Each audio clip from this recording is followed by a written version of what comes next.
45-minute commute to get here when it's normally 13 minutes. So I apologize for what I couldn't prevent. I'd like to call the meeting to order. And my first order of business is to announce something that for the board, we are going to have a nominating committee that will select the new leadership at our April meeting for rector and vice rector. And so I've asked Terry Edwards to chair that, and Steve Smith has agreed to serve, and Jolie Mock has agreed to serve.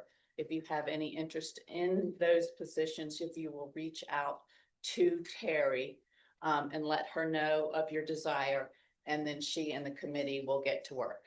And we will come back with a slate to present to the board in April. And we'll make a point, Suzanne, of reaching out to every committee member. We'll divide up and talk to you individually to make sure we get your perspective. So thank you.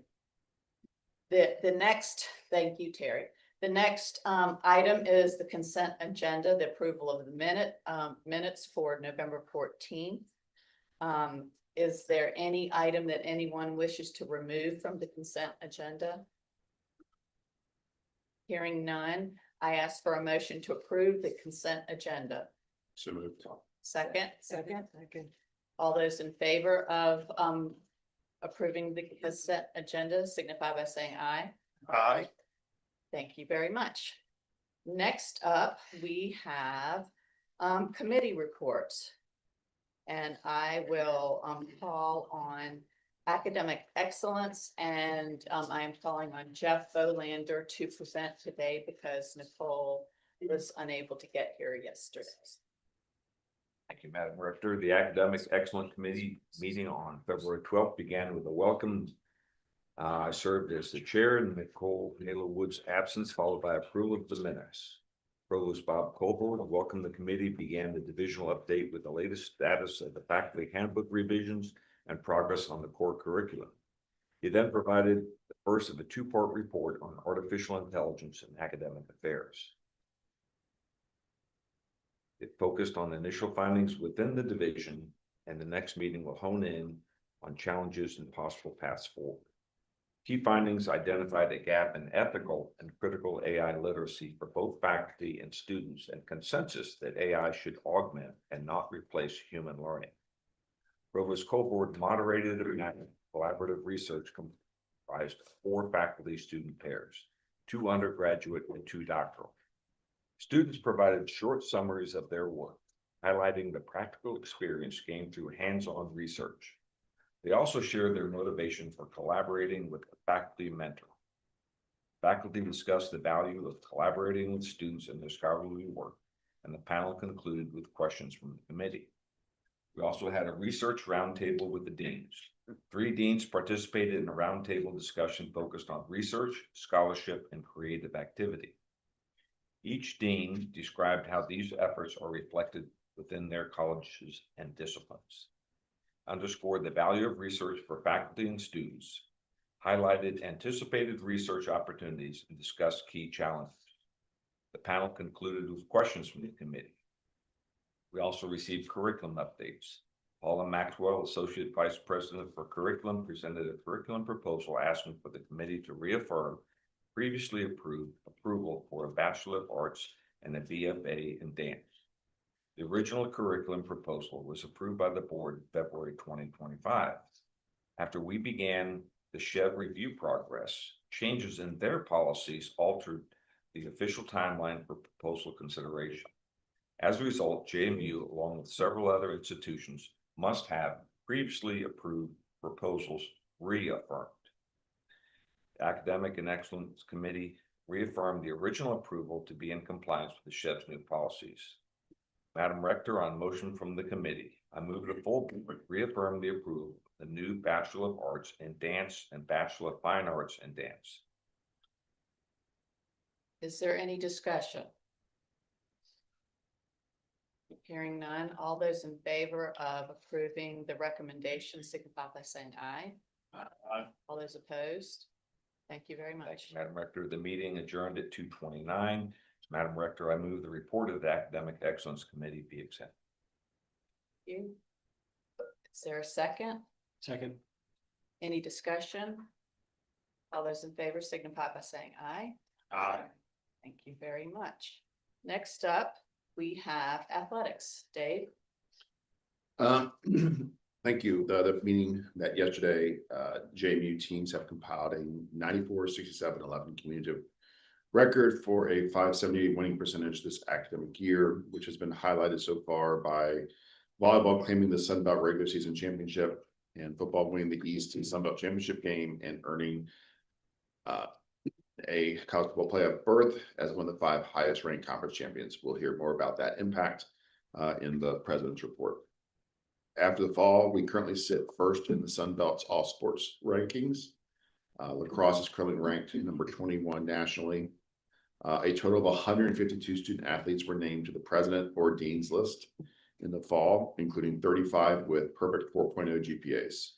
While 181 student athletes earned the athletic director scholar athlete honors. Updates were provided from both the conference and national levels, including ongoing litigation, potential federal legislation, commercial uniform patches, and updates to the college football playoff system. We then heard the audit report, the 2025 Intercollegiate Athletics Program Report. An audit which referenced JMU's revenues and expenditures was presented. The audit approved the university's reporting processes of all data and yielded no management recommendations to the university. Then we heard the student athlete disciplinary report. A summary of the judicial violations, sanctions, and disciplinary actions incurred by student athletes for 2024-2025 was shared. In addition to sanctions imposed by the court system and JMU's Office of Student Accountability, JMU coaches do have the autonomy to enforce additional penalties. And then we had a update on sports wagering, which obviously is a topic that a lot of folks are seeing more about lately. An overview on sports wagering was presented, which emphasized that individuals that cannot participate in sports wagering will provide information to individuals involved in sports wagering. Also outlined were NCAA penalties, the state prohibition for the sports wagering, as well as risk management and mitigation strategies, and also what JMU is doing to educate our student athletes to keep them in compliance. We then heard a report on the student health and wellness. An overview of the integrated health and sports performance was presented, including highlights, including JMU's 1 to 13 student athlete to certified trainer ratio, which is second best in the Sun Belt. Moving forward, there will be a strategic focus on the development of a sports science research center, which will involve campus partnerships between athletics and research, economic development, and innovation. And then finally, we heard a fundraising update. The athletics fundraising update was provided, which we shared in the philanthropy and engagement committee chairs report. JMU Athletics successfully completed its 3rd annual Digging Produce campaign, which is a 24-hour campaign focused on sport and civic giving. It raised over $540,000 in 24 hours through 1,949 total donors, including 664 first-time donors. Future agenda items were discussed for consideration at the upcoming athletics committee meeting. Madam Rector, I move to accept the athletics committee. Any call for a second? Second. Any discussion? All those in favor of accepting Dave's report signify by saying aye. Aye. Those opposed? Thank you very much. Next up, we have audit, risk, and compliance. Back to Jeff. The Audit Risk and Compliance Committee met at 4:30 on February 12th, 2026. The minutes from November 13th, 2025 were approved. The committee then went into closed session to review and discuss internal audit reports issued since the last meeting. Craig Short, Associate Vice President for Business Services, discussed the facility inspection and deferred maintenance process. Their facility inspection process uses a flexible scoring system to identify priorities and allocate maintenance reserve funding. Becky Holmes provided an annual update on the JMU compliance program, including discussion of the University Compliance Committee's annual risk assessment process and their strategic plan for the compliance and ethics program at JMU. The internal audit work plan status report was reviewed. In addition, the committee reviewed and approved the Audit Risk and Compliance Committee Charter and the Internal Audit Charter. The meeting adjourned at 5:45. Madam Rector, I move the report of the Audit Risk and Compliance Committee be accepted. Second.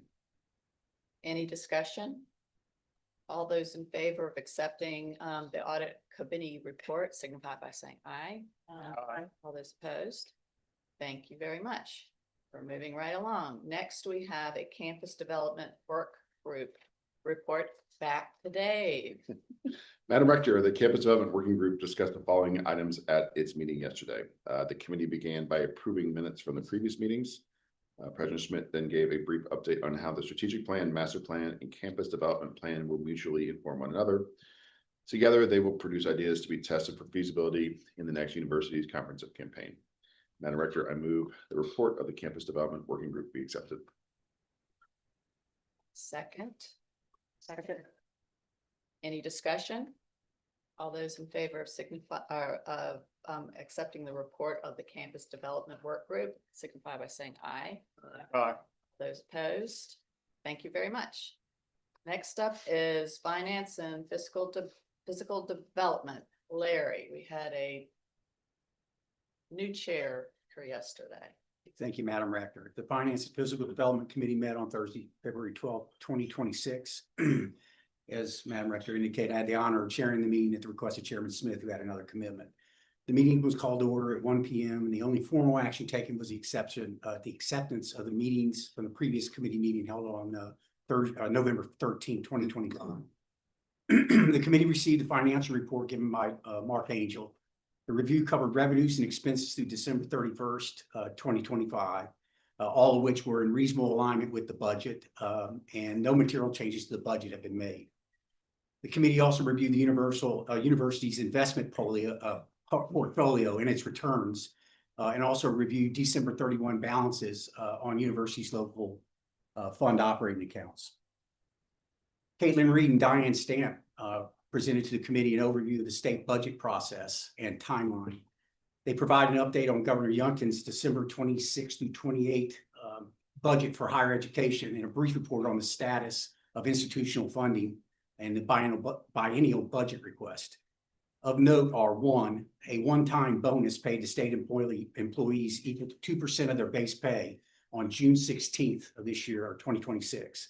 2, salary increases of 2% effective July 10th, 2026 and June 10th, 2027, with subject to certain performance evaluation thresholds for each employee.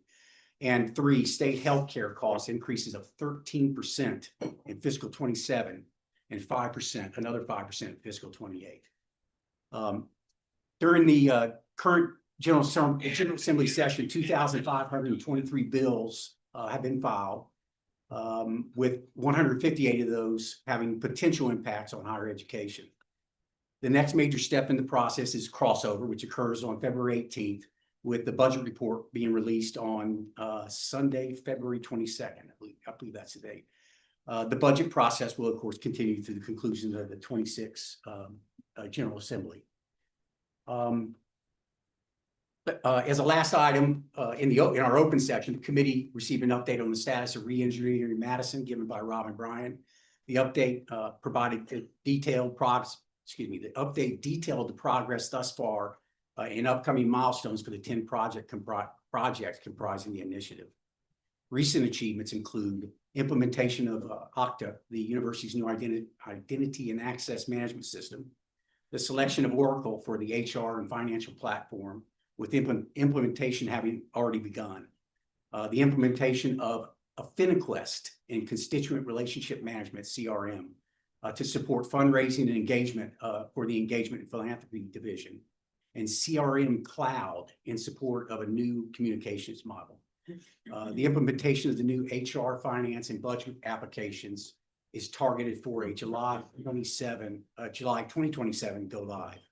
Finally, the committee went into closed session to consider real estate matters, but no action was taken by the committee. The committee returned to open session with no further business conducted and adjourned at 2:20. Madam Rector, I move for the acceptance by the board of the report of the Finance and Physical Development Committee. Is there a second? Second. Any discussion? All those in favor signify by saying aye. Aye. All those opposed? Thank you very much, Larry. Next up, we have governance, and that was chaired yesterday by Carly. Thank you, Madam Rector. In Chairman Smith's absence, the Governance Committee discussed the following items at the meeting yesterday. The committee began by approving the minutes of the November committee meeting. We then reviewed the Chicago principles, reaffirming JMU's robust commitment to freedom of thought and expression on campus. The committee emphasized JMU's longstanding leadership on this issue, highlighting, among other things, the Madison Center as a national model for civil discourse and civic engagement. The committee asked the university to review all of its policies on freedom of thought and expression while appropriately balancing student safety and security and a positive learning environment. The committee asked the university to review all these policies and report back to the governance committee, and to ensure that our ongoing leadership on this issue is reflected in that review. The committee then discussed the upcoming Board of Visitors retreat to be held March 23rd, 2026. Chairman White, would you like to add in sonorous tones, March 23rd, 2026? No, I'm just curious, when is it? March 23rd, 2026, March 23rd, 2026. But what time? And where? It will begin at 9 a.m. in Harrisonburg. At an undisclosed location. At an undisclosed location, yes. There is no end point at this time scheduled, because we want it to be a full opportunity for conversation and strategic discussion. It will include Board of Visitors members and select JMU staff to be decided by President Jim. President Jim is going to develop a draft schedule with his team for the governance committee's review ahead of this March 23rd, 2026, 9 a.m. Harrisonburg retreat. The schedule is going to include discussions on the strategic plan, master plan, and campus development plan. Madam Rector, I move the report of the governance committee be accepted, and pardon me, I referred to you at some point as Chairman Smith in my opening remarks, not sure why. Chairman White. Thank you, Carly. Is there a second? Second. Second, Any discussion? discussion, go ahead. Yeah, I'd like to discuss the the board retreat. There's a board retreat coming up. I don't know if anybody knows, but there's a board retreat coming up, and it's on March 23rd, which is a Monday this year, March 23rd, 2026, and we're gonna start at 9 o'clock. And it's offsite, but it's here in Harrisonburg. Okay, just in case anybody didn't know, I'm sorry. I forgot to mention, it's on March 23rd of 2026 here in Harrison. Important to note, it's a Monday. Yes, ma'am. Yes, very important. All the best people will be there. Any other discussion? Hearing none, all those in favor of accepting the report signify by saying aye. Aye. All those opposed? Thank you very much. The next report was philanthropy and engagement, which I chaired yesterday in the absence of our chairman, Michael, who is out of the country. The Philanthropy Engagement Committee heard the following reports yesterday. Alex Marinelli shared that the athletics annual fund is well above last year's total of $944,000. Total athletics giving for year 26 is $2.1 million, with a donor total of 9,083. Miriam Bradley reported through February 10th, 2026, we have committed funds raised to date of $14.8 million for the year. Our gift expectancies below the gift lines for the year is a very strong 6.2 million. The pipeline totals hold 419 pre-solicitation requests for 122.3 million and 115 solicitations for 65 million. To date, there are 130 closed major gifts for $12.8 million. Congratulations to the philanthropy team. Nick Language shared updates on some new structural moves within the Division of Philanthropy and Engagement. With Debbie Jordan's retirement as AVP for Advancement Information Services, the division has made to merge the Advancement Information Services Unit and the Advancement Planning and Operations Unit under the supervision of Senior Associate Vice President Sheila Smith. Congratulations, Sheila.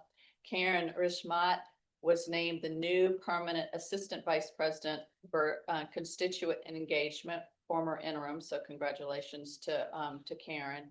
And Liz Fravel has been named the Interim Director of Annual Giving. Congratulations, Liz. Other configurations are underway to maximize the growth of philanthropy in our next comprehensive campaign. Karen then reported that JMU has embraced an initiative of AI-powered solutions, GiveZ's customizable avatar for personalized donor engagement. It will drive contributions and build a strong donor pipeline. I can't wait to see our avatar. Liz Fravel then reported on JMU Giving Day, which is March 26th, 2 days after our board retreat. So board members, 3 days later, we give money. And it's a 24-hour of Purple Pride, generosity, and community when Dukes come together to support their favorite campus causes. And one other, give like a Duke, our tagline, means sharing with the heart of purple and gold. Generously meaningful loyalty. Challenges are a huge part of our Giving Day success. They serve as a great way to inspire others to give to the chosen focus, making your dollars go further and making donors to boldly lead on Giving Day. Our early goals for our 10th Giving Day are to have 3,690 households give, with over 5,000 total donors, $500,000 in challenges, and 100 volunteer peer-to-peer advocates. The meeting was adjourned at 4:27. I move to accept the report of the Philanthropy Engagement Committee. Second. Thank you. Any discussion? All those in favor signify by saying aye. Aye. All opposed? Thank you very much. And last, nope, not last. Next up is strategic planning with Terry Edwards. Thank you, Madam Rector. The Strategic Planning Committee yesterday met, and President Schmidt provided a campus-wide update on the broad inclusive process so far. Really do appreciate all the faculty and leaders that participated that are in this room. He will expand more during the president's report, so I won't go into detail during the minutes. He thanked the vision teams and their team for their diligent work. He also highlighted the engagement of our shared governance groups, which he has met with regularly. Together, he and Kim are going to look forward to hosting the Employee Advisory Group, the Faculty Senate, the Student Government Association at Oakview in the coming days to listen more. The committee then heard an update from the strategic planning co-chairs, Duron Allen. I was looking to see if he's here, but I don't see him. Associate Vice President for Student Development and Community Building. He shared an update on the vision teams, and he thanked President Jim for his weekly meetings with the vision team co-chairs, which have been very productive and energizing. We also saw some photos of it, and you can see there's a lot of engagement. Sheila Smith, who also Associate Vice President for Advancement and Planning and Operations, then shared how the vision teams, the division heads, and the lead teams are studying risk associated with the plan, along with corresponding opportunities.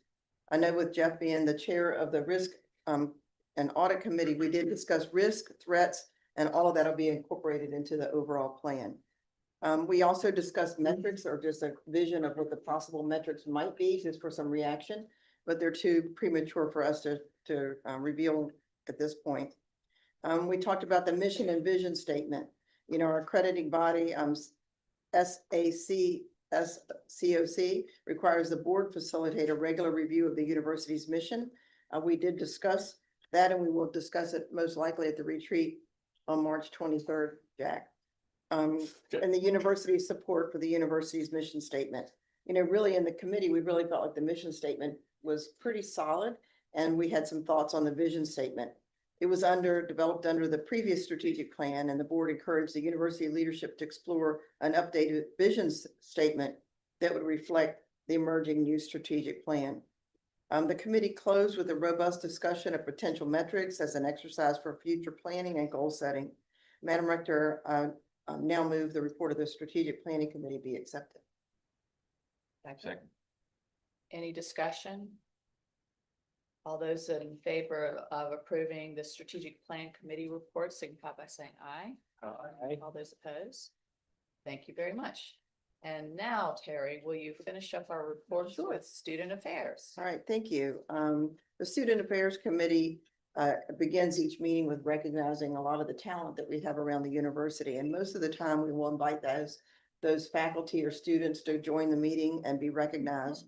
Much against his will, we decided to recognize Dr. Tim Miller this time. So he was not supportive of it, but we overrode him.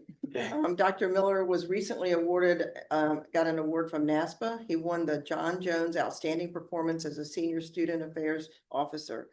This award highlights the sustained professional achievement in student affairs work, innovative approach to meeting students' needs, effectiveness in developing staff and leadership in the community and the university. He got a lot of letters of support, and I appreciate our SGA as well as our Board of Visitors student member and many of his staff and other colleagues nominating him. So congratulations to Tim.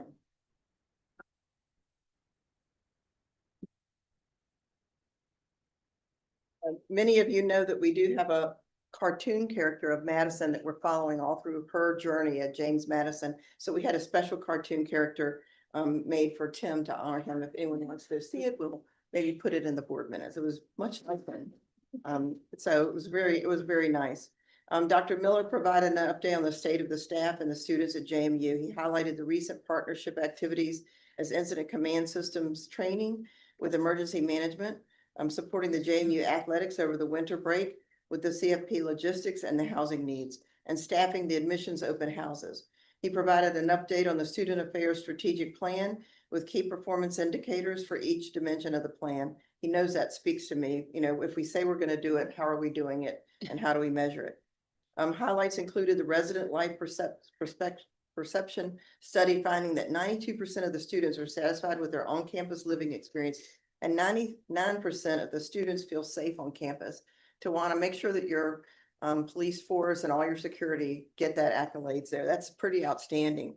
Over 40,000 students at weeks of welcome events. And over 760 organizations participated in 11 career fairs. It's really pretty impressive. Charlotte, our student body president, and Sydney, our student representative to the Board of Visitors, shared their updates on programming events and their leadership access. And I really do appreciate how they've tailored their focus for this past year under the Dr. Miller's strategic plan for student affairs. The board then enjoyed a presentation from the health and well-being area. The team presenters continued Madison's story by sharing how they coordinate student-centered approach to well-being, the seamless collaboration with the Counseling Center, UREC Center, the University Health Center, and Well Dukes Coaching. Really, they describe kind of how they take and just surround the students, not just with academic excellence, but that we care about you. And I think several of the board members said this was probably the most effective meeting that we've had, just because we learned so much about the student life. They describe services for mental health, physical activity, connection, medical care, and personalized coaching to empower students as they learn and manage anxiety, physical illness, and overall health in a holistic and sustainable way. We realize that many of the freshman students, this is the first time they've been away from their parents, and all of a sudden the tasks that they have to do, they're doing it on their own. And I was really impressed with how these organizations walked aside the students. We then heard by 4 panelists. Sienna Bates, the Well Dukes peer educator, shared her passion for the role on campus and how she's grown as a person and professionally. Olivia DeCount shared her experience as a clinical volunteer and medical assistant in the University Health Center and reflected upon her experience as a student and all the resources. Wendy Konecki, a graduate student for specialized workshops at Counseling Center, talked about the skills that she's gained for future career. And then Lila Masumi, operations supervisor at the UREC Center, shared her experience in leading her peers in professional development. What stuck out with me is she's a first-generation student from Kenya. And she said, imagine my joy in coming to work here, and I understand what a healthy work environment is.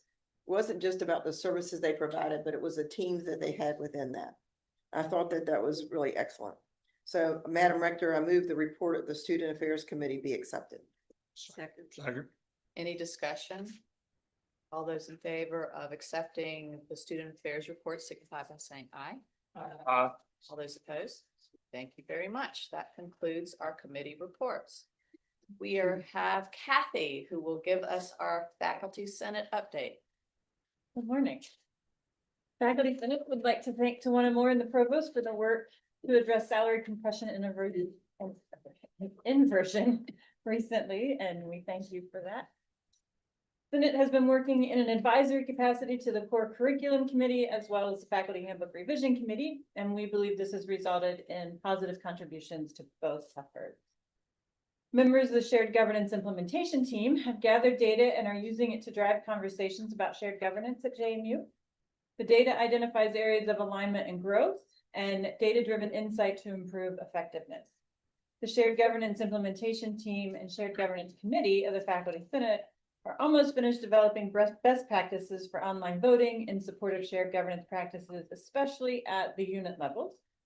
In addition, they are discussing how to incorporate all bodies at JMU, even those outside of academic affairs, into the shared governance umbrella. The Faculty Senate appreciates the support of shared governance practices and open communication with the Senate established by President Jim.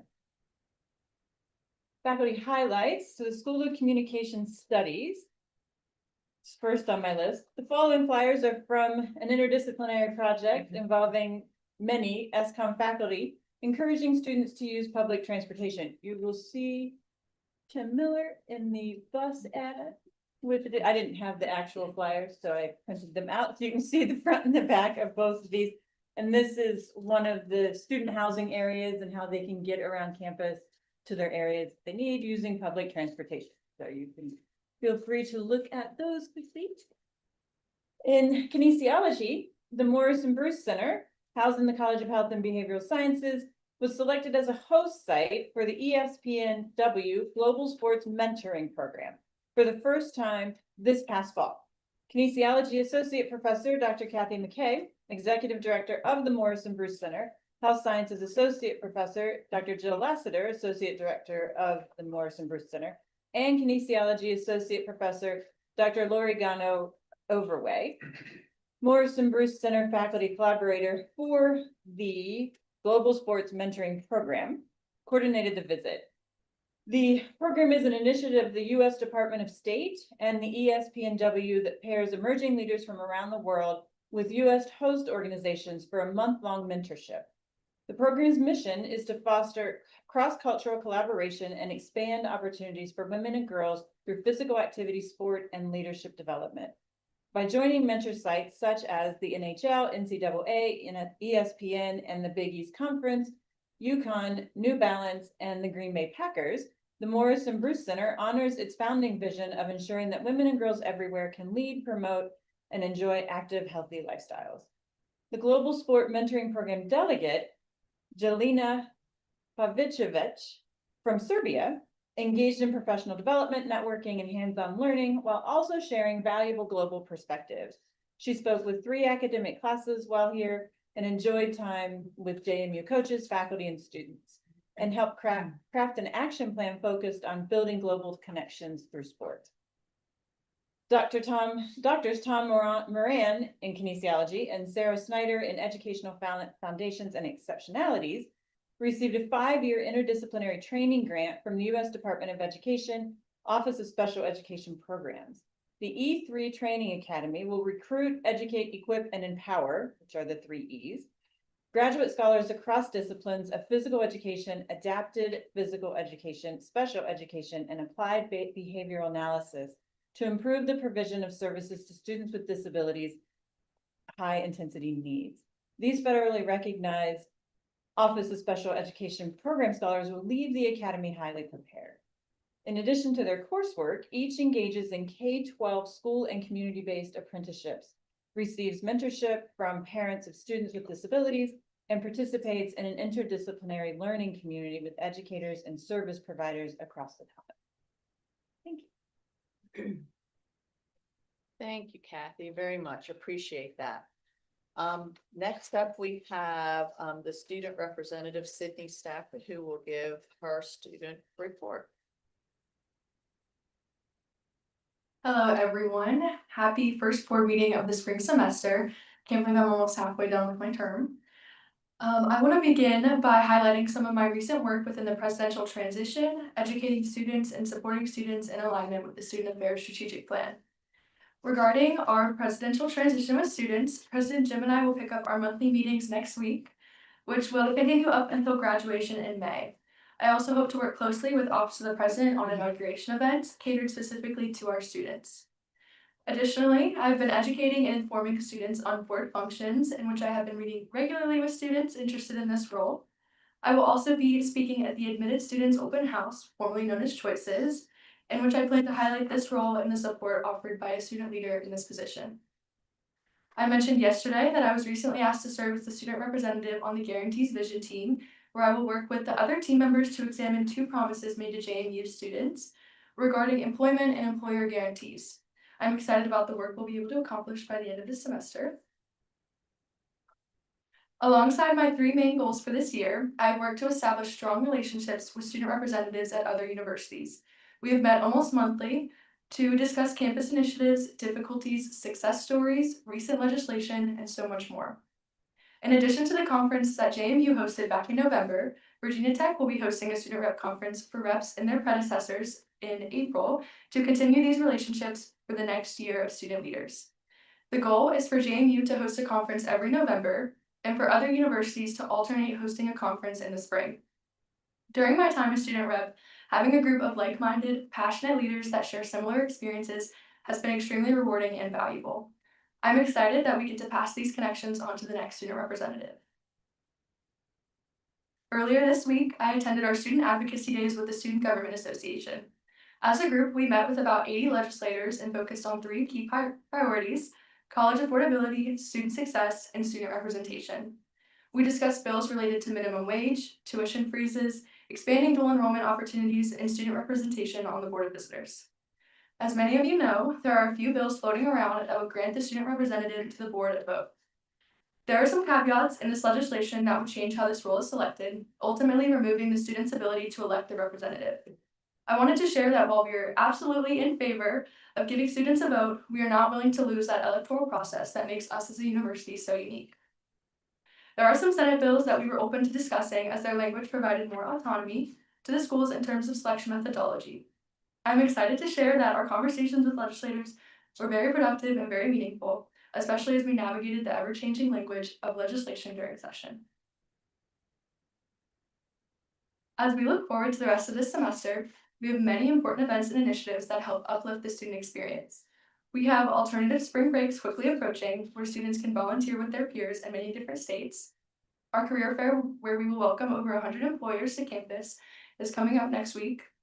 We will also have the Carrier Library Senior Walkthrough, Admitted Students Open House, the Spring Halftime on the Quad, and student body elections in the next couple months. At our last meeting, I will provide a detailed reflection of my time as student representative to the board and share the meaningful initiatives that we have accomplished working together. I will also be introducing the next student representative, which is both exciting and bittersweet. That is all I have for today, but I'm absolutely open to questions. Any questions for Sydney? Just a comment. I'm really impressed that you went to the General Assembly and stood up for what you felt like was right. So I think that's Thank you. powerful. I appreciate that. And I hope they listened to you. They did. It was very productive conversations, and a lot of them did not know that we were one of the only universities that elects this role. So I think it was very enlightening for a lot of them. Great, thank you. Thank you all. Other questions for Sydney? Thank you very much, Sydney. Thanks, Sydney. Appreciate it. Next up, we have President Jim.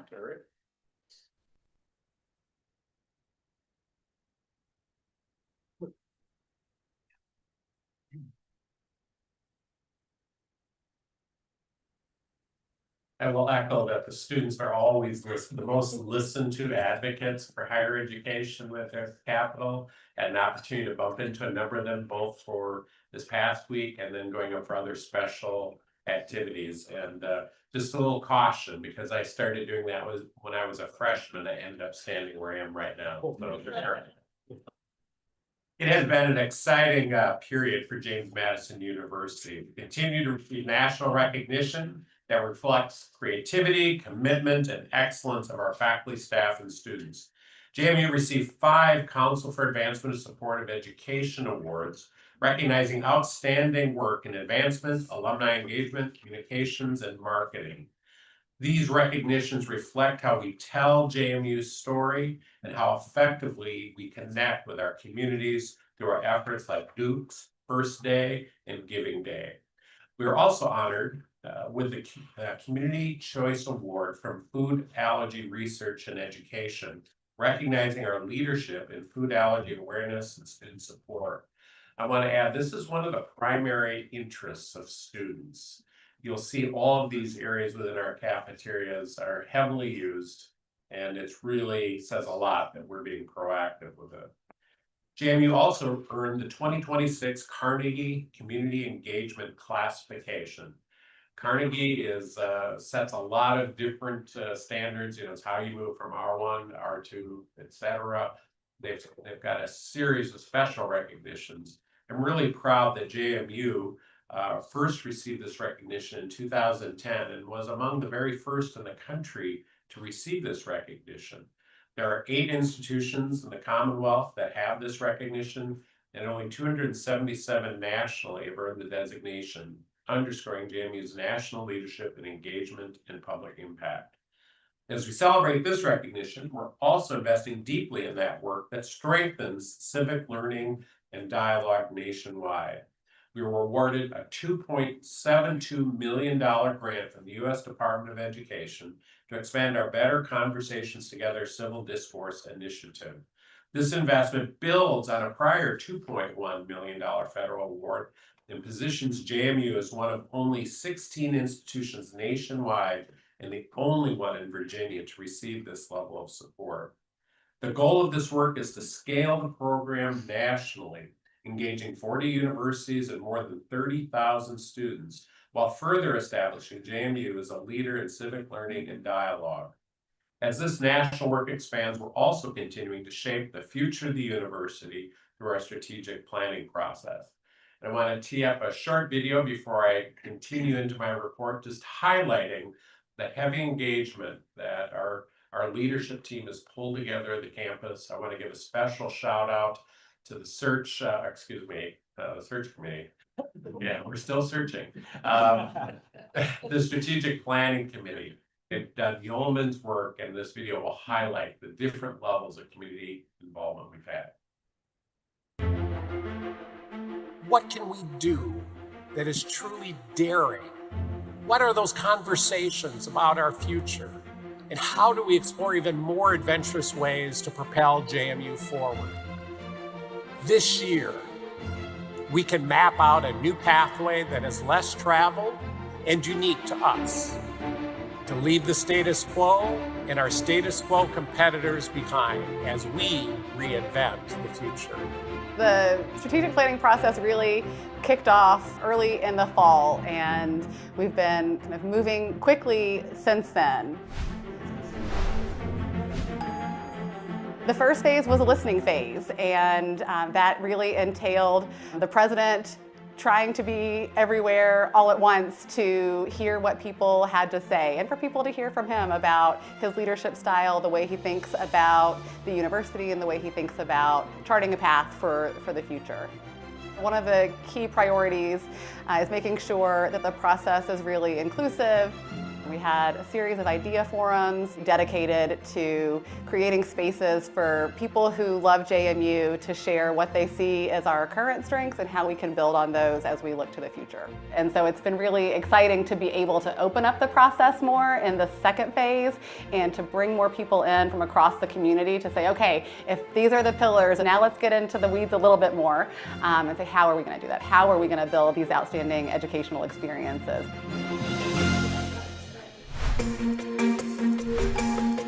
So we are well on our way with the visioning teams and really fleshing out what it might take and what we would like to do as part of the strategic process. One of the best things about division teams, in my opinion, is we really are across all divisions, all units, all colleges on campus. And they all have their own expertise. All these people that are doing incredible things that maybe I just haven't had the opportunity to meet. But it's going to take everybody, right? If we're going to get where we want to go, it's going to take everybody's expertise and everybody's thinking. It's a lot of work in a short period of time. And I'm sure that once we have the sort of plan and the idea, then we'll just have to take the next step. That's the way it works. But that's okay, right? I mean, we are actually moving forward in a positive way, and it's going to be good. It really takes a solid group to hear voices from everywhere. And the beautiful part is, it was pretty aligned. The Commonwealth has some fabulous, top-notch universities, and JMU has an opportunity to come up a notch, and this is our opportunity to set that vision in order for us to get there. When we imagine our future, I think it's really important to honor our history and to make sure that when we decide which opportunities we want to pursue, that we take care to make sure that we are pursuing opportunities that build on who we are and that don't try to change who we are. Roll up your sleeves. Look out. Here comes JMU.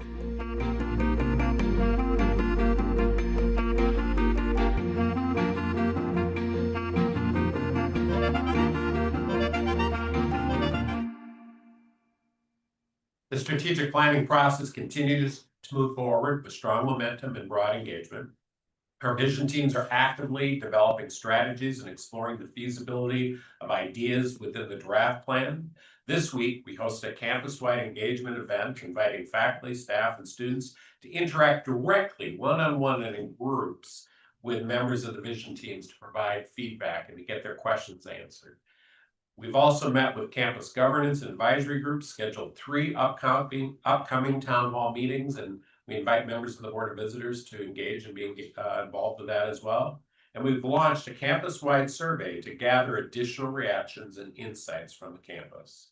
This feedback will help us refine the plan, ensure that it reflects both institutional priorities and the voices of our community. Strong alignment between the strategy and advocacy work that we do is essential as we work with our partners at the state and federal level.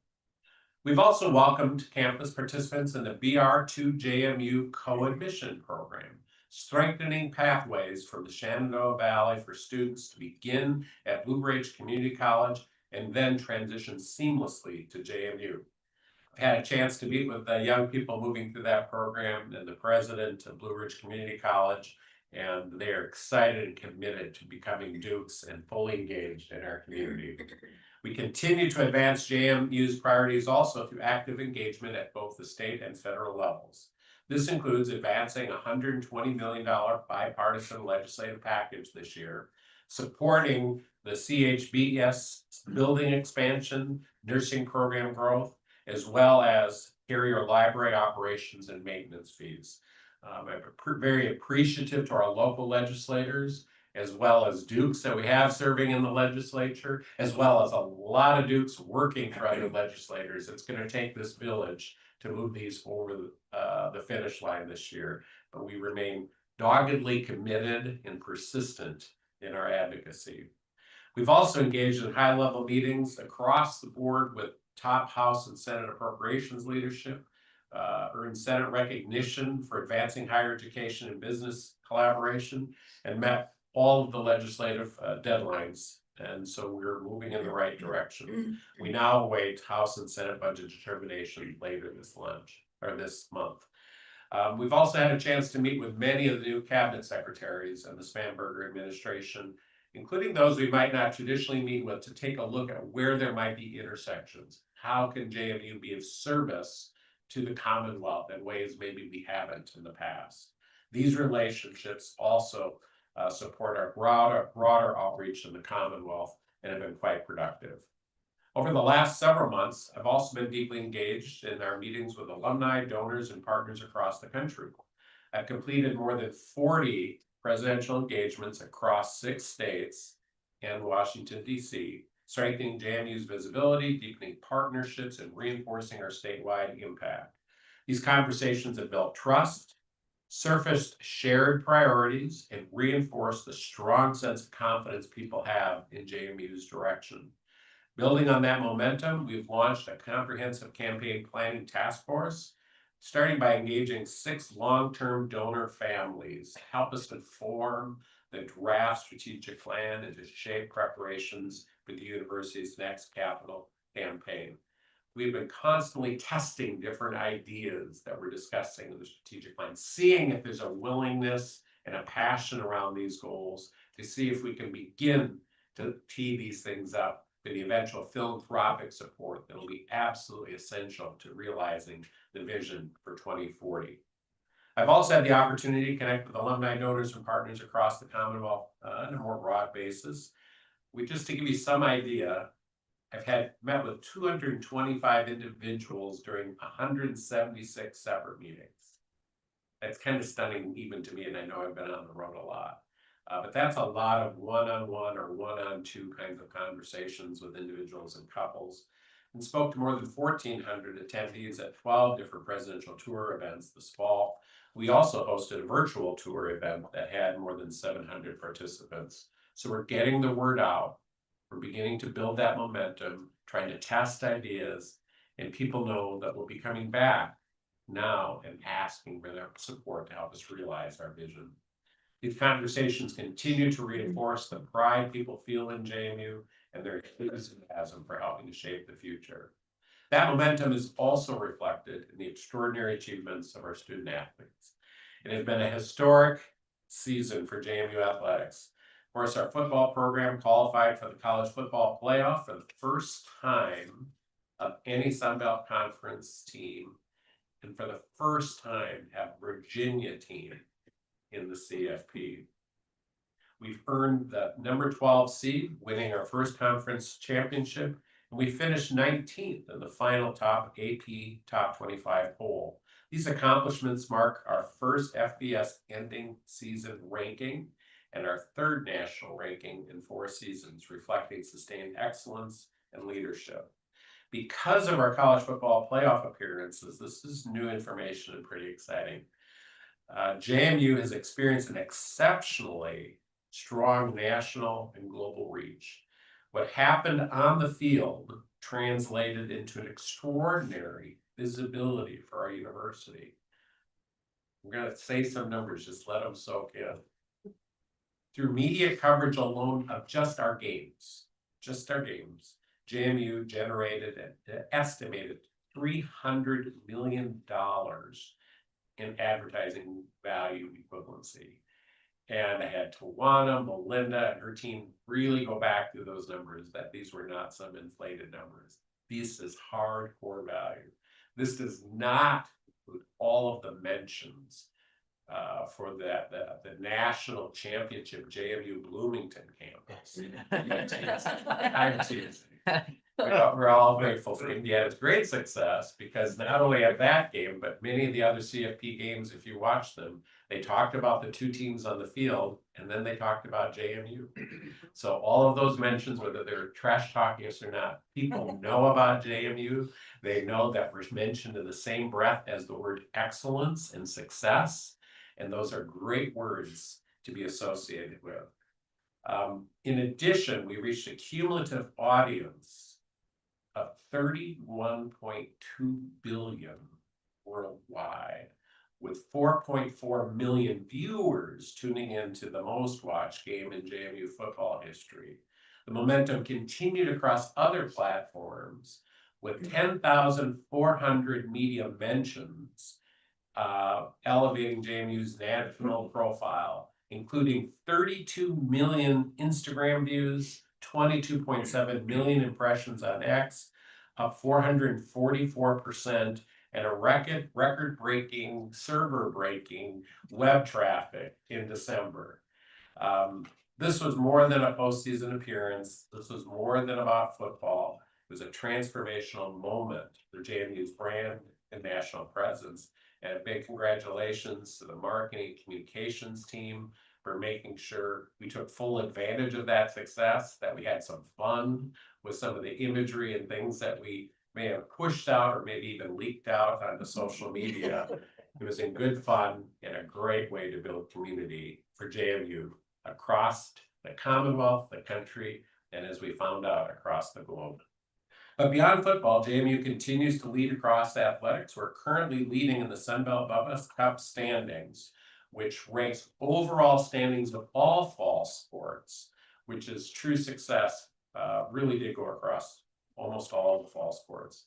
And cheerleading earned the bronze at the UCA Nationals. So coming in third nationally was quite impressive. Women's basketball has reached major individual milestones. Lacrosse opened the season nationally ranked, and volleyball earned an All-American recognition.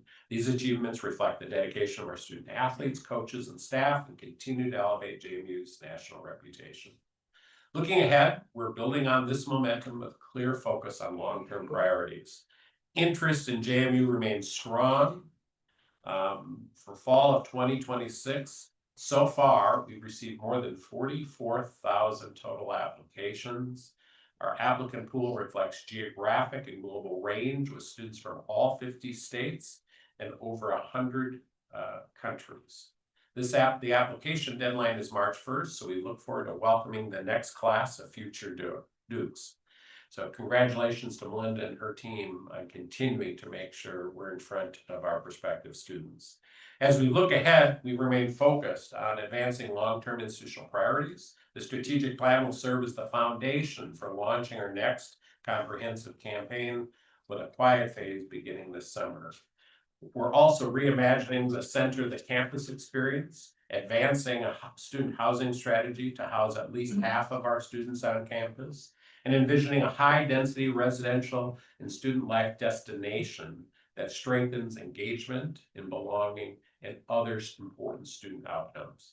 I want to thank this board and everybody in this room that has helped make this report possible and help create momentum. Your leadership, your partnership, and your continued commitment to James Madison University is outstanding. It is together that we are shaping the next chapter for JMU's future. Be happy to answer any questions. Any questions for President Jim? Thank you. Thank you.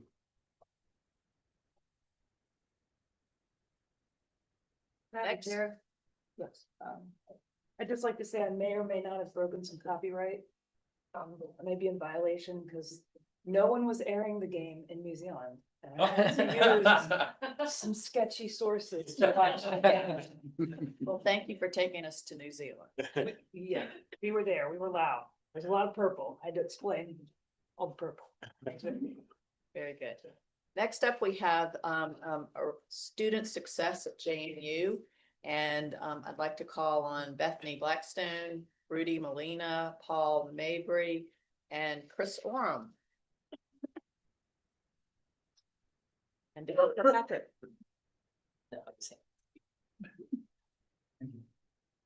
Oh, not David Kirkpatrick. Glad to talk about it. All right, good morning, everyone. My name is Rudy Molina, Vice Provost for Student Academic Success. It's a pleasure to be here, and thank you for having me and my colleagues. I think it's fair to say that JMU is in the business of student success. So with that fact aside, let me ask you a question, and feel free to jump in lightning round fashion as we can kind of move forward in the presentation. What do you think is the most important or the most significant way to measure student success? And feel free to jump in, please. How quickly they receive a job or go to grad school after graduating from JMU, say was one of those metrics. Okay, career outcomes, what else do we have? Graduation rate. Grad rates, definitely. Maybe one or two more. I think our student affairs survey said they were responding that they were healthy. Healthy, definitely. All of these are really important. In fact, I would say most, if not all of them, are already incorporated into some of the work that we're doing. here on campus. So thank you for that. Even though we have a pretty good handle on these success metrics, it's not always clear which programs and services or interventions have a direct or most significant impact on moving the needle on these metrics.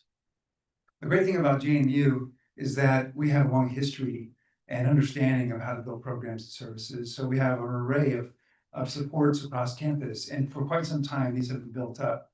The interesting thing is, and particularly between 2013 and 2022, there was an observed decline in some of our retention rates and other key metrics. First year to second year retention, we also saw persistent gaps from first year to second, second to third, and all the way to fourth year. We also saw widening achievement gaps, particularly when we looked at out-of-state students, first generation, and even Pell recipients. Of course, we saw 4-year graduation drop because when you have fewer students returning after year one, that your 4, 5, and 6-year graduation rates will also follow. So this led us to ask some questions about, what kinds of things should we be thinking about? If we have all these wonderful programs in place, what can we be doing differently? And those are the kinds of questions we started asking. The questions that we were thinking about really revolved around how to build programs and services that were going to connect directly with students. Although we had these wonderful experiences, what could we be doing differently? So we had to ask ourselves, we're going to be investing in these programs and services, perhaps more of them, or might this be a different opportunity? So we requested funds and support from many of us, and over the past 3 years, we've been on a mission here. The first thing that we did was build out a team that would be able to generate insights using student data, and for the same team to be able to move on these insights swiftly so we can support our students. The second component that we did was expand our network and colleagues, in effect, dismantling any silos that might already exist across campus, working across divisions. The third thing we did was build relationships with our students, leveraging the technology that's available to us and directly with them. And the fourth component and key ingredient of our effort was to start small and pilot initiatives. But then when we noticed those initiatives, to be able to scale them quickly in partnership with our colleagues. All these things were put in place over the past few years. And what has been observed is closing of gaps, increase in retention rates, and so on. We know that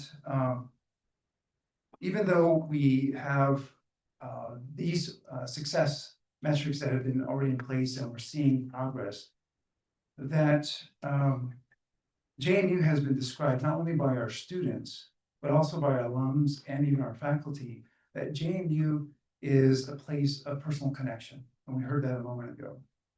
A high-touch experience. Well, we think this is really important, and we want to double down on that. We think that actually combining that with a data and a technology feature brings in what we refer to ourselves internally, mostly this high-touch, high-tech student success strategy. We believe that this approach that I'm describing to you has pretty much accounted for many of the gains that we've received already and accomplished. But we think this backbone, this infrastructure, this investment is probably going to be even more critical as JMU continues to grow in national prominence, but also grow in enrollment and grow in size.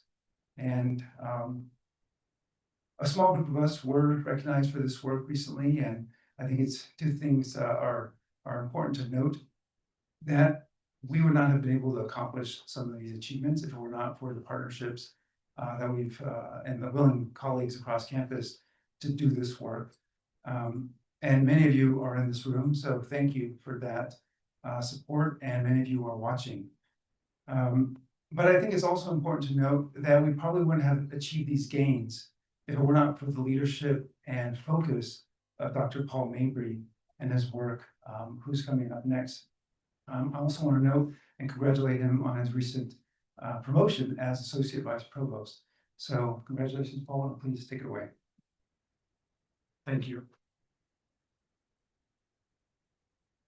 As Rudy mentioned, one of the key metrics for understanding student success nationally and at JMU is that first year to second year retention rate. That's the percentage of the incoming cohort who stay into the second year. As you can see on the slides there, that sort of visualizes that decline that Rudy had mentioned from 2013 and 2014, sort of to 2019, 2020, where JMU started to think intentionally and strategically, what can we do as a campus, as partners on campus, to try to reverse these trends, and not just to stabilize them, but to actually increase them. And you know, you'll see a slight bump there during that sort of 2020 year. That represents what we call sort of the COVID bump, which was actually a negative bump that happened as a result of JMU, like many institutions nationally, changed some of our academic policies in terms of credit, no credit, academic suspensions and probations, all that sort of halted during that time period, resulting in that bump. And then you see some upward trend back up to 91.3%, some of the largest gains over the last 10, 15 years. What is important to note is that while we're talking these institutional metric, every student matters. And so some may say, like, what's a 1% increase or decrease in retention rates? What does that impact for, you know, an institution? At JMU, with an incoming class, let's say of 5,000 students, that's about 50 students who we lose every single year as a result of that. And for that one student and their family, it's a transformative, life-changing experience to have access and to succeed at that JMU education. The other thing we were looking at is not just the overall retention rates, but as was noted earlier, in the incoming cohort, almost half of our incoming applicants for this upcoming year are first-generation students. And so it's important for us to disaggregate that data and understand, are all students at JMU accessing that same level of success, retention, graduation, career readiness?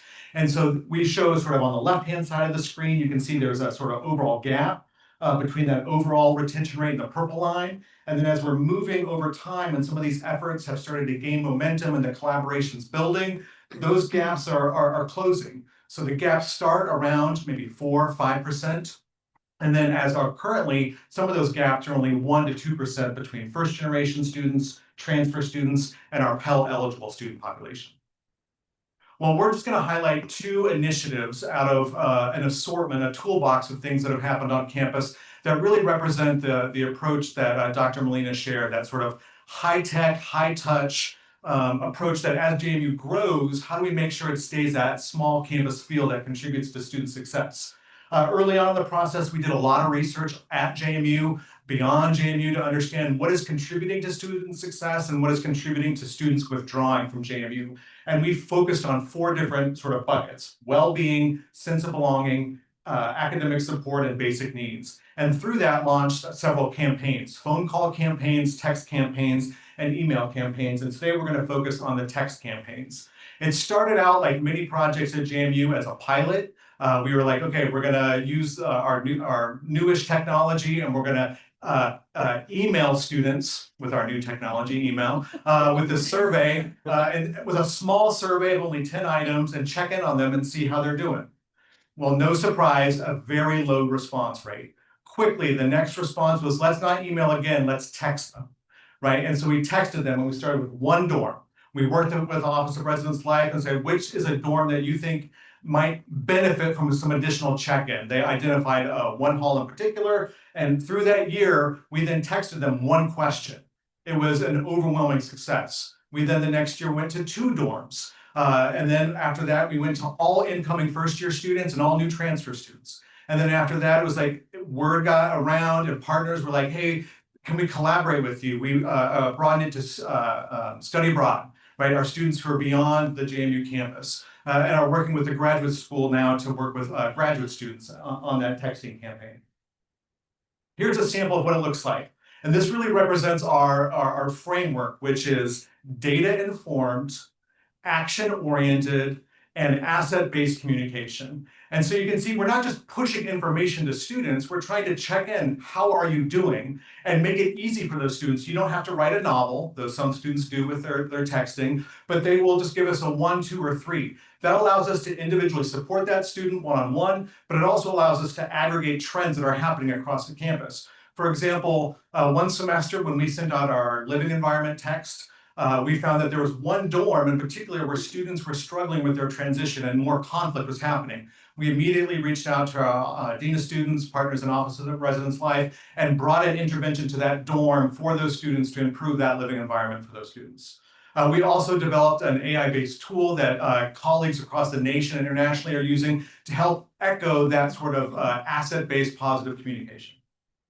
Here's some samples of what students are saying in response. Even if they don't respond, even if everything's going well, they still appreciate being checked in on and knowing that JMU is there at the at the touch of their phone to engage and provide that kind of support. So for example, hi, thank you for reaching out. I'm doing great, but we'll keep this number saved is one of the responses. Or, hello, I was actually hoping to come to the Student Success Center to see if I could get blank. We took that information out for privacy purposes, but they wanted help getting connected on campus. Our first, the 24-25 campaign, our cancellation rate was surprisingly low, under 10%. When you're talking over 6,000 students being texted, our average response rate per text, and we're texting first year new transfer students about once a week, once every 7 to 10 days. This year, we're piloting second year students who are texting about a month, once a month. You heard earlier about the counseling center, our advisors, the learning centers, those are some of our top referrals. And then one of the exciting things that we discovered this year and doing some research with our graduate students from the Center for Assessment and Research Studies is that the more often students engage in the text, the higher their GPA has been over that year, showing that it's not only having an impact for those students individually and their perception, but it's improving their grades as well. At the end of every year, we do a focus group, and I really just want to highlight a couple of these because they resonate with the themes that were shared so far. The texting, whether or not the students engage, but the texting itself showed that JMU cares about my success, that it actually helped these students improve their well-being, have a voice at JMU, express challenges, and love these some of these feedback. When I feel stressed out, this text gives me motivation to continue my studies.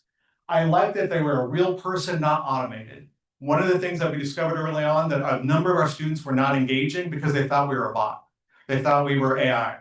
But this is actually human powered, and we have explored AI and other technology automation processes, but figured the student population really enjoys that human contact.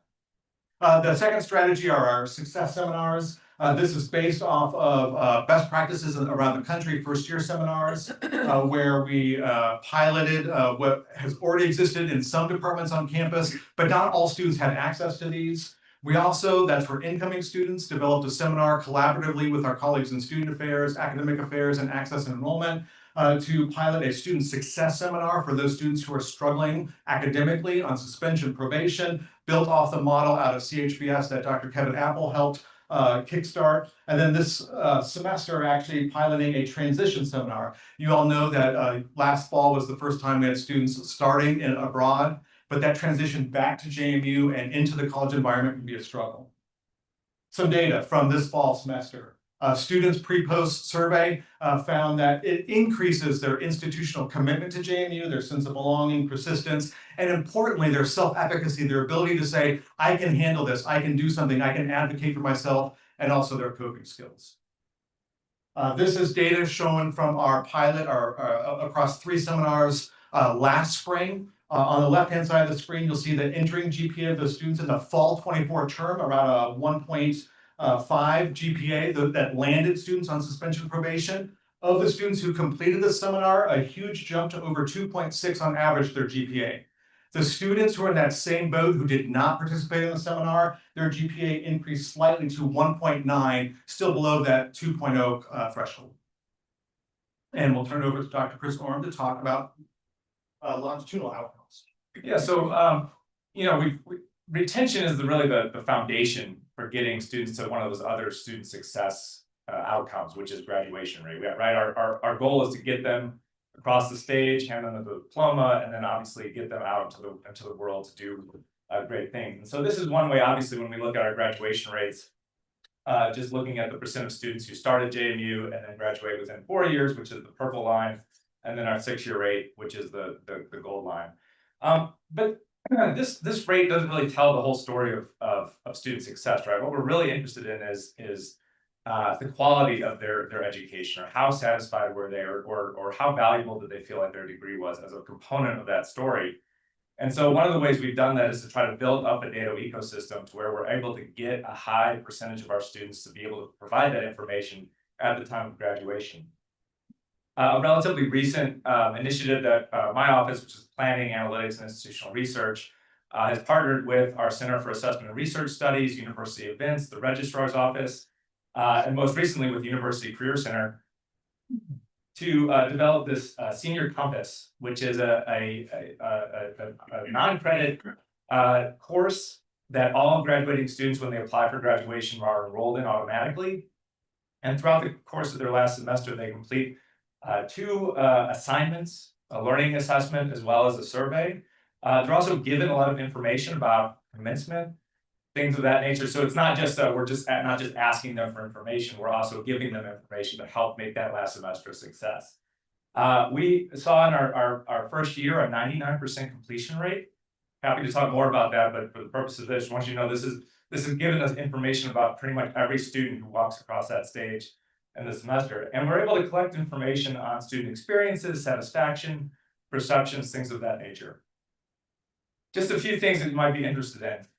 95% of our graduating students, seniors, said that they were satisfied with JMU.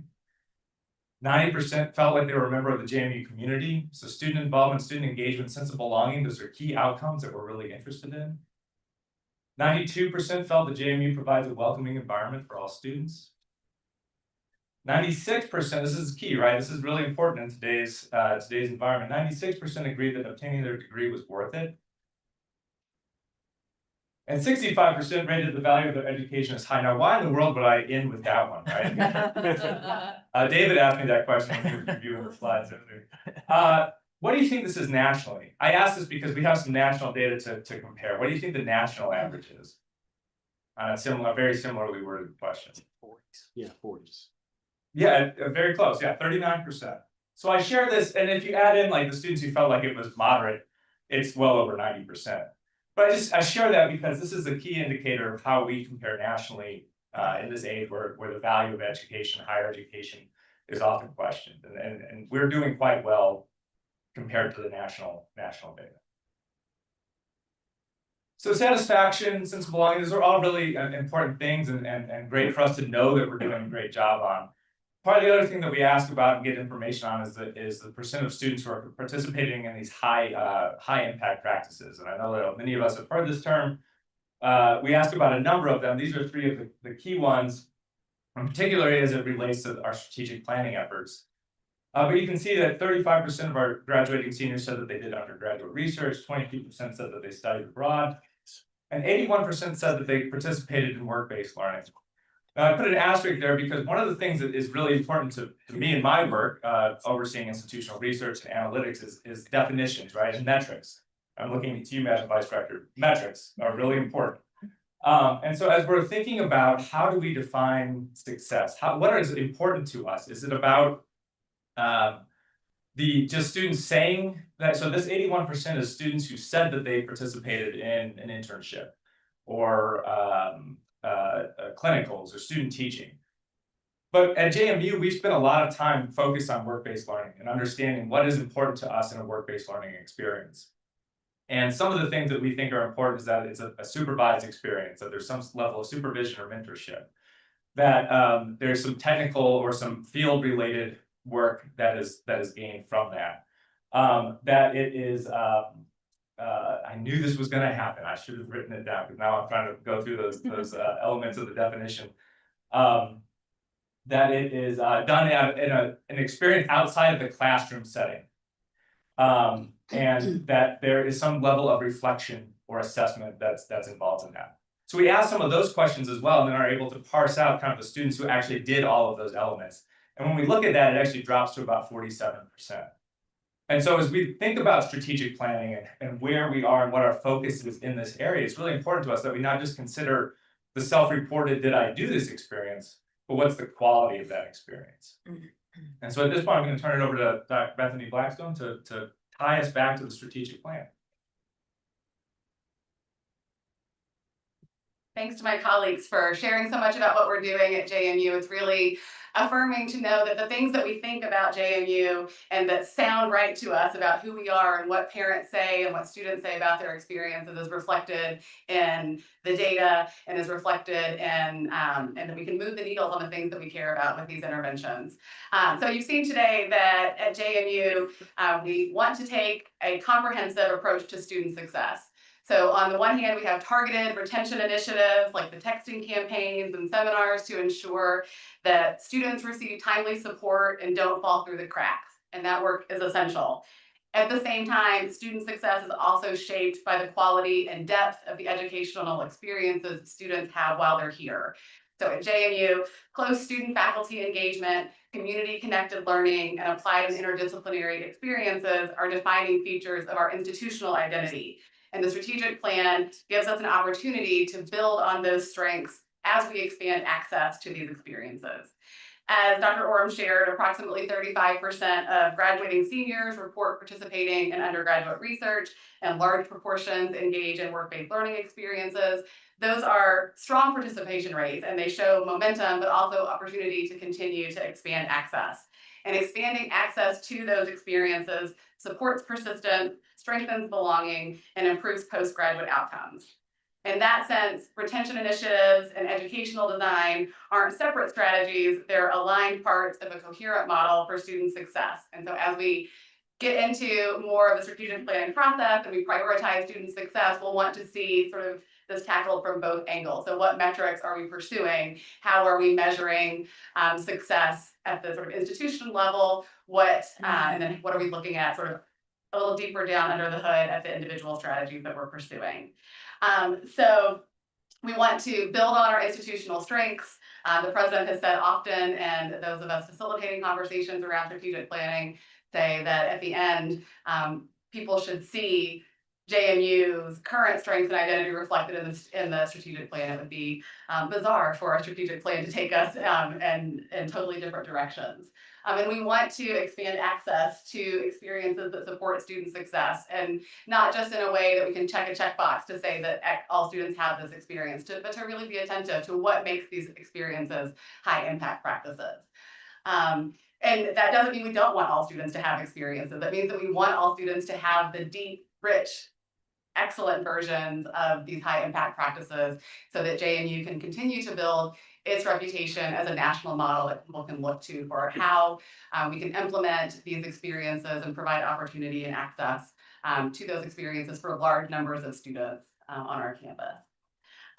For today, we want to shift now a little bit to hear more from you all. So we would love to hear if any of the way that we're thinking about or talking about student success differs from the way that you think about it, or if you want to flag other considerations for student success that are relevant to you. And then, of course, we're eager to learn from others' experiences. And so if you think there are metrics of student success or customer success, with the caveat that we don't always think of students in the traditional customer framework, we would love to know and to be attentive to metrics, measures, concepts that we should be thinking about as we continue to develop the strategic plan for the university. So welcome your comments. And I will invite my colleagues to join me in this portion. Thank you very much. Tom had, go ahead. I just have a comment more than a question. I was just so encouraged by, I met with Rudy and Paul, and I met with Kevin Apple, and I even sat in one of his classes for students that are struggling with that success. And to know that we are measuring what matters and taking different metrics and applying them to where we are today, because if we don't know where we are today and we have this strategic plan, I don't know how we would bridge that gap of, okay, where are we going, where are we heading in that student success? So I am just so thankful for all of you that are actually paying attention, coming from a dad of a freshman who has her own struggles being away from home, even though it's just 10 minutes away, but knowing that you're putting out texts and caring about the students from such a personal level, and also coming from a college dropout, maybe that would have saved me from dropping out. I mean, it all worked out, let's be honest, but it may, right. I'm not advocating that. But honestly, I was just so incredibly thankful after these meetings that I had that someone is paying attention to these details down to the very, student success metric. And so I don't have anything really regarding what else we can measure, but knowing that we're doing it and looking to the future to continue to develop our students into that success and then beyond JMU is just, it's inspiring, and I am so thankful for all of you for doing it.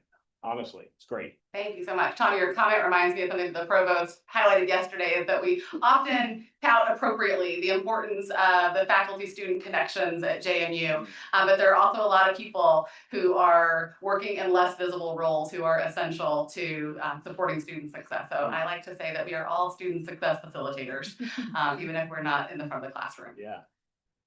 I'll give a comment from healthcare. In healthcare, you would ask your customers the same questions every year, and then dissect those questions to see what are the themes underneath. And then also, there's an employee engagement survey done every year, and you tie that with the customer outcomes, because you may have an area that's problematic from a faculty staff side that will also parallel with that impact on the students. So I wonder, and I know that in pockets we do employee engagement surveys, but I think that would be helpful to have those systematically, as well as the customer service or the student surveys systematically, if it's every year together. So then you get you guys are experts at this. You can see where all the themes are, and I think it would be a real eye opener. Yeah, I think that's a great, we've had some conversations about, how would we kind of survey faculty, staff on a more annual basis. The surveys that my office puts out are every year. We try to keep it consistent. Now we're able to look at first years, sophomore, junior, that kind of middle ground, and now seniors, and be able to ask the same questions across time. So in a couple of years, we'll be able to really look at the same students and see how their outcomes grow or what their needs are across time. But that's an excellent point about how do we prepare the fact. We've had some initial conversations about that, and there are times where we do survey faculty and staff. The coach survey was just done this past year, which is a big one. So, but I completely agree. I think that's a great place where we can go and kind of improve upon how do we compare those things. I would just say that gives you an opportunity to recognize the high achievers in departments, and maybe your housekeeping, maybe your maintenance, or maybe your faculty, to recognize those high achievers, but also for the low achievers to tag them with a high achiever and get them there, because they may not have the skill set or the understanding of how to move it. And if they move it, then I think then your customer service escalates. Nicole.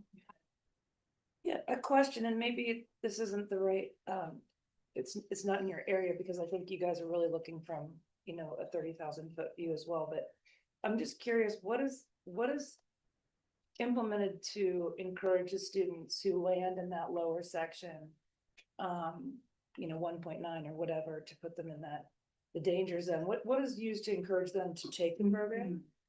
And then what is the percentage of those who don't?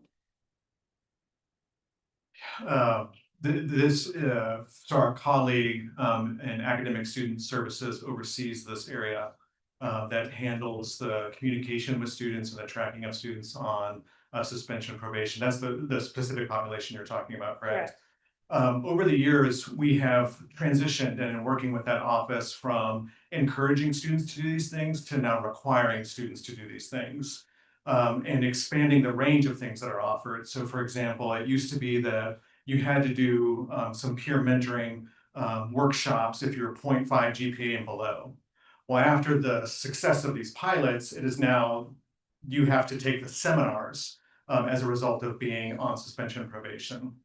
But even further, a 0.6 is still a pretty low GPA. So, right, it's like why 0.5 and not, so have expanded, like raised that bar to, I want to say it's 1.0 now but I quote me on this necessarily, but that bar has been raised, but also the opportunities have we've gotten widened on as well. So there's individualized coaching. You heard it referenced earlier in, I think, Madam Vice Rector's report on Well Dukes, the coaching that happens there. There's an emerging coaching network at JMU, so students can do the seminar, meet one-on-one with a coach throughout the semester, or also engage in these other mentor opportunities. And this is all being monitored and tracked. And we just had a conversation last week about, okay, the students who are required, made an appointment but didn't show for that appointment, what do we do next? And that's where we're really trying to reach out proactively to students to make sure they're not hiding in a corner on campus or averting it. And some of it is normalizing help seeking. You saw that in some of the language of the text, like challenge is real, struggle's okay. Now can we bounce back? Thank you. Okay. Thank you for the question. Really appreciate it and the opportunity to sort of chime in. I have a couple of perspectives on that. One of my measures of success when I was raising my own children in terms of their college education was, when will you be out of my basement? And able to have a job and be self-sufficient and independent. And I just wanted to share with you a story to complement what you were saying. A friend of mine was a college president, and I won't say which one, and he had a student that graduated with a degree in government. And she was the valedictorian, so not at the sort of lower academic level, but at the highest. And she couldn't find a job and she couldn't do a dad blasted thing. And he said, I'm sending you to the K. James School. I want you to go work for her. And what I found out in working with her was she was scary smart, but had no skills. She couldn't do a thing. And so I wanted you to know that what you're doing with your internships and the opportunity to have practical ways of using the knowledge. She had ability, she had knowledge, she had no skills. I wanted to say that I think that piece is really important to provide. And I noticed the number that you said, which was what, when you really drill down, it was like 40. Yeah, 47, it's under half, basically. Yeah. And so the opportunity to create opportunities for the students to actually do practicums in their areas of expertise so that when they go into the work world, they're going with not only knowledge and abilities, but skills as well. Absolutely. And skills are, one of the vision teams is charged specifically with thinking about how to help students across campus and across contexts develop what we're calling power skills, formerly known as soft skills, but we think they're too important to call them that. So things like communication, things like working in teams, things like ability to problem solve. And as you all you'll learn more about our core curriculum reform efforts at your April meeting. But the revision of that curriculum has also had top of mind. What are the skills that students need today when they leave here? So that they are both scary smart and able to contribute to the team into which they're hired. Thank you. Jack? Yeah, I had a question on following up on what Terry was talking about in terms of data. Like Terry was talking about a temporal view, looking over time. But do you also cut up the data? Like I saw a number, 81% student satisfaction, I think. Well, that 19%, who are, what and why, who are they? Are they people who are local or far away, in state, out of state, male, female, like, and why are they not satisfied? Are they from one school or another? Or like, how do you cut up the data so that you can actually use it to make improvements? Yeah, it's a great question. One of the things we're able to do is we tie all the responses to the student themselves, so we can look at the data that's in our system and compare it to their responses so that we can do some more analysis. I don't have any specific answer of like, what have we found, but it's an area that we tend to look at. One of our challenges at JMU, honestly, is we do so well in certain things, and that sometimes the number is so high that the percent of students who don't do something or aren't satisfied, what we find in a lot of times is the reasons are just so disparate that there's no trend that we can point to actually like have a targeted intervention that would affect a lot of students. It's a good problem to have, but it means we have to try harder and look deeper to kind of find those nuances that may actually lead to interventions that can move the needle even further. But it's one of the things we do try to look at is where are this, and we look at a lot of the categories that Paul looks at, first generation, Pal, some of those demographics that tend to have some differences. We tend to look there first and then see where the data leads us.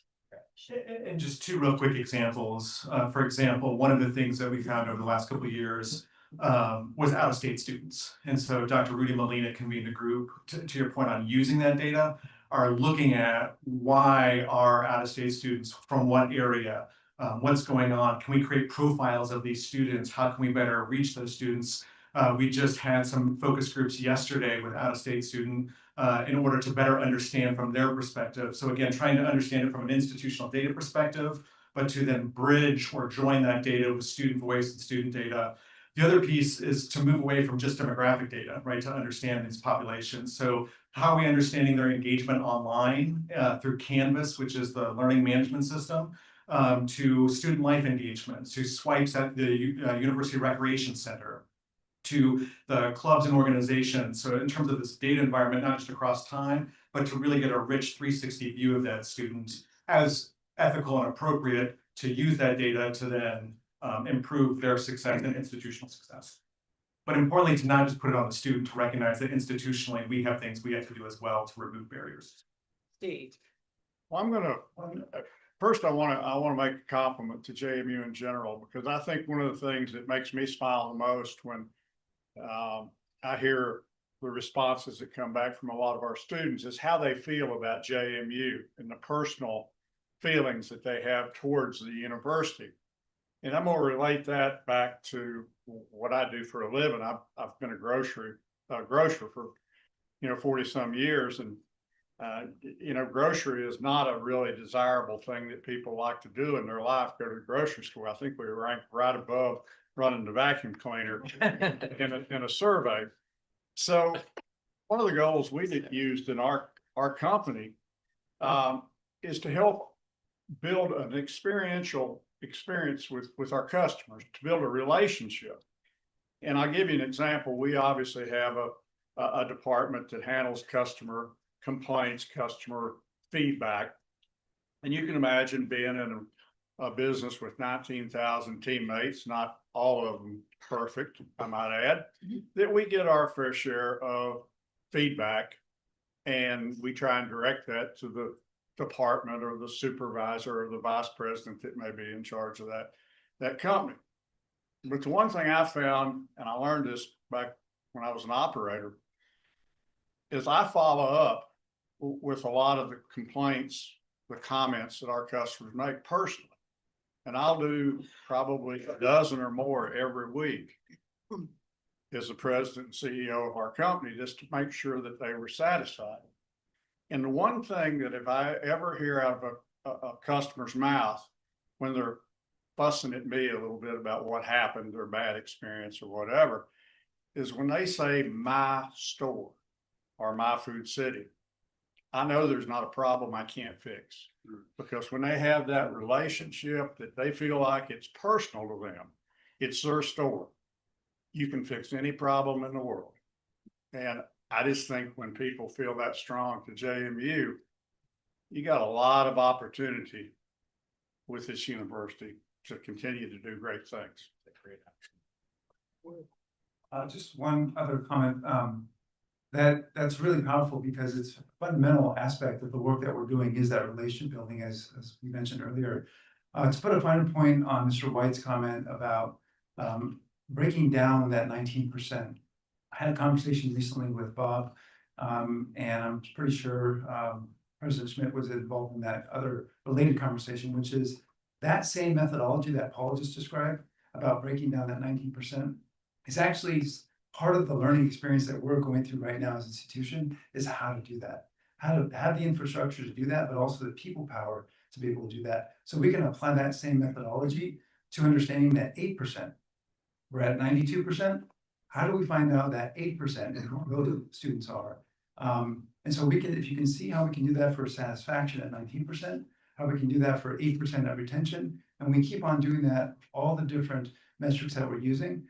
Now we're talking about something we can scale and we can do it across the board. So, yes.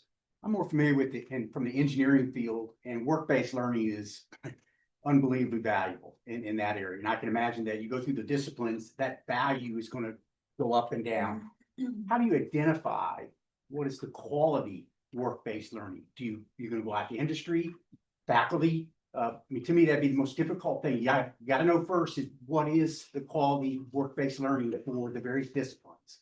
How do we identify what it is so that we can provide it? I think that's an excellent point, and there have been, there was a university-wide task force, that's been working on some of that for the last couple of years. It's moved into, now we've devoted resources, and there's an office as part of our career center that's doing a lot of that digging in of how do we really accelerate, how do we really emphasize work-based learning, make them really strong experiences, and as Bethany pointed out, that's also a charge of one of the vision teams, which is actually led by the person who's working on that area, because it's not enough to just have a number up there, right? It's those individual experiences of individual majors have those different levels of engagement. How do we really emphasize that across? Yeah. I would also add that when Chris was talking about what's sort of ideal structure, what do we view as the ideal type of work-based learning experience, we said not in a classroom context, but that doesn't mean they're not credit-bearing experiences. And so that means across campus, departments can design and clarify what are the sorts of expectations that they want to award credit for work-based learning experiences. That might be, maybe it's a different type of experience if you're pursuing an engineering degree versus nursing versus journalism. And so the sort of 5-point criteria is more general, but then within different areas of expertise, faculty can work with appropriate industry partners to sort of find those partnerships and also make sure that students are getting the right skills for what they anticipate comes after JMU. One final comment from Carly, and then we are going to move on. So I want to just bridge briefly off of Jack's comments as well as Kay's. So one of the charts you showed us said, it's fantastic work. Let's just start with that. And it's great news. And I echo Steve's comment about the relationship is critical. But one of the charts you showed us identified a 62.8% graduation rate for 4-year students and a 74% graduation rate for 6-year students. So, and then we saw a lot of data, wonderful data, about seniors who graduate. So there's this huge pot of students, 40% of our students aren't making it. So I would encourage you to think about how do we figure out that? Because for us to gain our strategic objectives, we have to care about the guys that don't make it and understand that. And when we are asking graduating seniors these questions, we would expect a positive bias, right? Mm-hmm. It's a self-selected group. So I would really encourage you, maybe as part of the strategic plan, to understand what is it about this group and what can we do? Going back to Kay's comment, power skills is obviously a huge part of success and a huge part of our strategy going forward. How will we track those, measure those, build those? You might also call it character development. It gets very squishy, but it's incredibly differentiating and important for us and for life.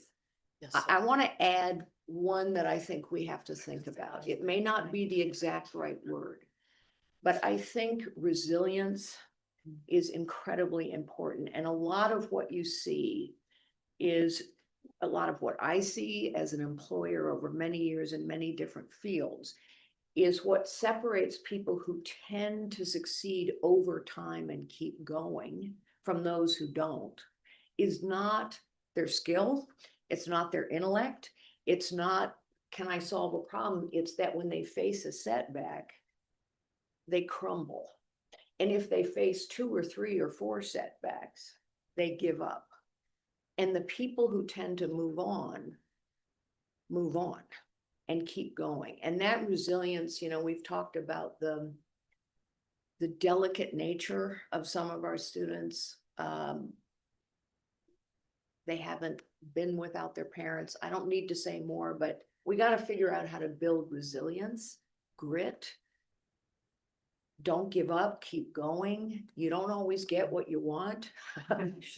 You got to find another way. Adaptability, those are incredibly important skills. I'm Go sorry. ahead.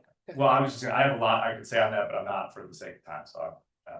Well, thank you. This was a very good conversation that the board was able to have with you all. I appreciate what you all are doing. We're looking forward to pulling together the strategic plan, incorporating student success, because that's why we exist. So thank you very much.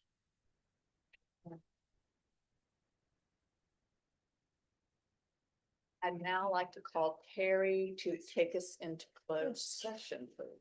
Move the board go into closed session to discuss the following matters pursuant to section 2.2 311A1 of the Code of Virginia to discuss personnel matters involving promotions, performance, retirements, hiring, resignations, salary adjustments, and status changes of faculty members, university administrators, and appointees. Pursuant to section 2.2 311A3 to discuss the acquisition of real property for a public purpose and the disposition of publicly held real property. Pursuant to section 2.2 311A8 to consult with legal counsel for the provision of legal advice by such counsel, and pursuant to section 2.2 311A29 to discuss the award of public contracts involving the expenditure of public funds and discussion of the terms and scope of such contracts where discussion is in open session would adversely affect the university's bargaining position or negotiating strategy. Second. All those in favor, signify by saying aye. Thank you very much for coming. We will take a 5-minute break and resume in closed session.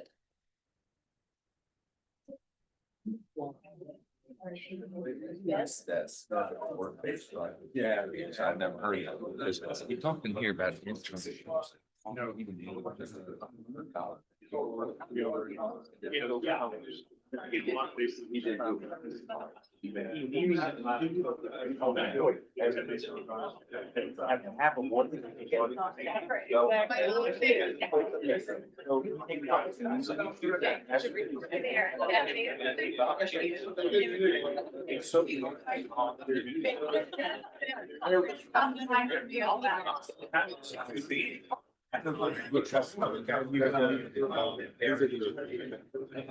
It's fine if it's on there. I just so.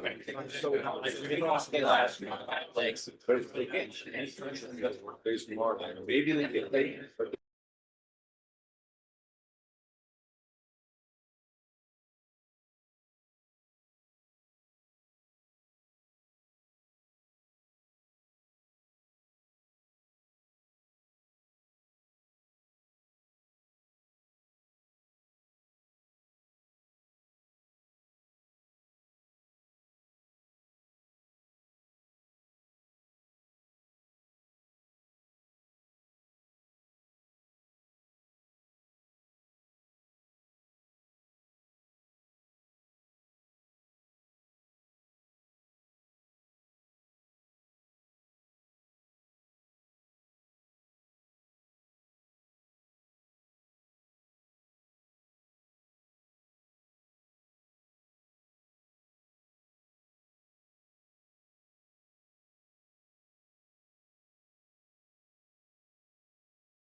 identified in the motion for closed session. And I'll go around the room. Yes. Agreed. Yes. Yes. Yes. Yes. Yes. Yes. Yes. Yes. Yes, we're good. So now, Terry, sorry. Madam Rector, I move that the personnel action report be approved as presented. Second. Any discussion? All those in favor signify by saying aye. Aye. Madam Rector, I move that the real estate purchase be approved as presented. Make motion. Second. Second. Any discussion? All those in favor signify by saying aye. Aye. All those opposed? Thank you. Do I have an emotion for adjournment, please? So to adjourn. We are adjourned. Steve. You want to just stay through I'll- do this and pass it? Either way you want to do it. You made the motion. Yeah. My head was.